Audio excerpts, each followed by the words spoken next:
Okay, here's one of the problems from my math lab that people want to make to do. It's section 7.5, number 1, and it says a truck and a car leave a station at the same time and travel in the same direction.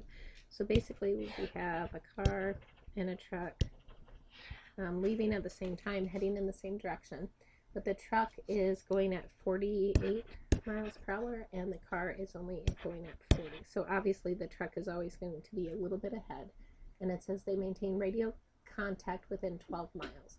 Okay, so as long as this distance, that gap is 12 miles, they'll be able to hear each other, but I want to know when they're going to lose contact. All right.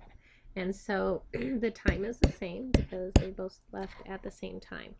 Okay, so as far as the distance, I can do D and D, but then of course I have to fix it. Now, who's going to travel further? Well, of course, the fast one's traveling further. So whoever's going 48 miles per hour is going to be 12 miles ahead of this guy eventually. Not from the beginning, but eventually. And then eventually he's going to surpass that, right? So I get distance equals rate times time. And I get distance equals rate times time. And this is perfect for substitution because if these guys are the same and these guys are the same, then guess what? Those guys have to be the same. So I'm going to sub in 40t plus 12 equals 48t. Subtract my 40. 12 equals 8t. Divide by 8.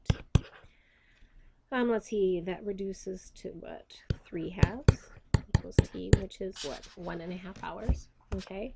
So time would be 1.5 hours. And go back and read the question because they might want to know distance h travel. I don't know. So it says, excuse me, when will they lose contact? So after 1.5 hours, they're going to lose contact.